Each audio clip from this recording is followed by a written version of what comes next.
I now call General Mkhwanazi as our first witness and ask the Honourable Chair to administer the oath. Chair. Honourable Malema. Thank you very much, Chairperson. And good morning, colleagues and General.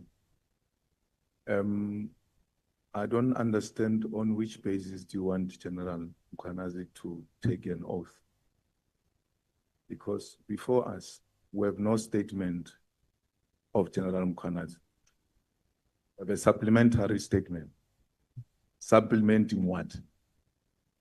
Because he must first depose to us a statement, and if there is anything to be supplemented, it should be done so. The statement we have is a statement he disposed to the Commission. We have said to this legal team here, time and again, that we are not a junior committee of the Commission. There is no statement of General Mkhwanazi before us. There is a statement of General Mkhwanazi to the Commission. And therefore, in the absence of his statement to the ad hoc committee of Parliament, on which basis do you want him to take an oath? You should know, Chair, that a supplementary statement should be supplementing the original affidavit, if you wish to say so. There is no such. And therefore, General Mkhwanazi is not proper before us. And this legal team has failed us because in the deliberation, we made it very clear, if colleagues are honest with each other, we repeatedly said we cannot use the statement of the Commission. We are not a junior of the Commission. We have nothing to do with what the Commission is doing. We are a Parliament, a Committee of Parliament. Now you want to use a material that is being used and sourced by a commission established by the executive in this separate arm of the state. It is wrong, it is unconstitutional. We have to do things properly. And the proper way is, there must be an original statement to us as an ad hoc committee. And if they so wish to be a supplementary statement, let it be.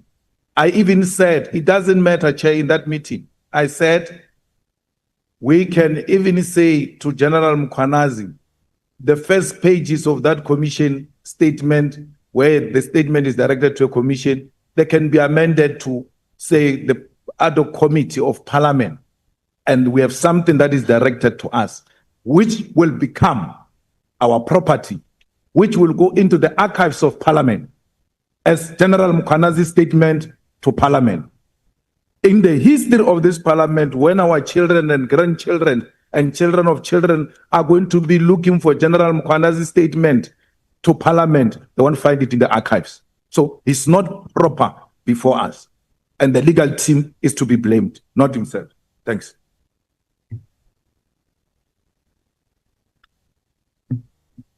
Advocate Arendse, can you please clarify that aspect?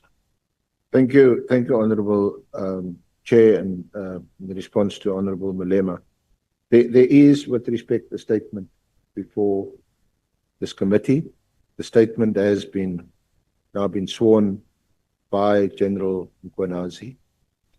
We call it a supplementary statement because much of the factual background was covered extensively by the evidence leaders in the Nhlanhla Commission of Inquiry, and that is the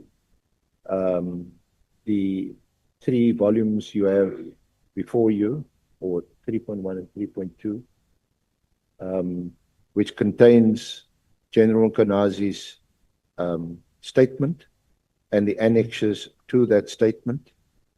At the Nhlanhla Commission, General Mkhwanazi gave evidence under oath, although his statement was not declared under oath. Judge Nhlanhla administered the oath, and he gave his evidence under oath. And it would therefore be quite surprising that his evidence before us today would differ materially from the evidence that he has already given before the Nhlanhla Commission. I acknowledge what Honorable Malema is saying about us not playing second fiddle to the Commission, as it were. But the fact of the matter is this. After Parliament decided to appoint this ad hoc committee and the appointment of ourselves was finalized, the Nhlanhla Commission had also been proclaimed by the President that I engaged with the evidence leaders for the Nhlanhla Commission. You engaged with the chairperson, Justice Nhlanhla, in relation to when General Mkhwanazi could become available to us. Given your terms of reference, you will recall this committee insisted that this hearing can only commence by us calling General Mkhwanazi first. So for a period of some 3 weeks or more, we were constrained or prevented from engaging with General Mkhwanazi to take a statement from him because he was unavailable. He explained his unavailability to you, Honorable Chair, and to the committee, and asked to be excused. As soon as he concluded his evidence before the Nhlanhla Commission, he indicated to us that he was now available to be consulted, and which we've done. Our consultation covers the evidence and the statement that he gave at the Nhlanhla Commission. We've attempted in this supplementary statement to avoid repetition. Much of what General Mkhwanazi has been heard by honorable members of this committee, by members of the public and the media. In fact, his statement was his redacted statement was also made available to the media. So that is the approach that we've adopted, Honorable Chair. No, before I take the hands, I think what the honorable member wants to know is whether the sole statement that General Mkhwanazi made at the Nhlanhla Commission, does it enjoy precedence over this? Because the understanding is that it is supposed to be an annexure to the statement that he has made with yourselves. No, Honorable Chair. This statement enjoys precedence, but it incorporates by reference the Nhlanhla Commission inquiry, and there are aspects in this statement where we will cross-reference what he said in the Nhlanhla. Yeah, I hear what you are saying. What he's trying to say is that we have two institutions of government, Parliament and the executive. And then Parliament has appointed an ad hoc committee. We have more or less a common list of witnesses. So when a witness comes here, a witness deposits a sworn statement to us in accordance with our terms of reference. And then when we come to the proceedings, we then say, this witness who is appearing before us has also appeared elsewhere. Your statement as the ad hoc committee is this one, but for ease of understanding, there is this other statement which you would have deposited elsewhere. For the interest of members, you can also read it. It's not compulsory. But if you want to enrich your understanding, you can also read this other statement. That is what the honorable member wants to know. And his problem is that the word supplementary is used when this statement is supposed to be an original statement before Parliament, because it is not a document of another arm of government. It's a document of this arm of government, which is Parliament. So what we then have to understand between yourself and General Mkhwanazi is the ownership of this document. That this is the document which I myself, as General Mkhwanazi, had deposited before you as Parliament. And for the purpose of these proceedings, I can confirm that, yes, this is the statement I made with yourselves. If there is any other statement made elsewhere, you can also go through it, it's available.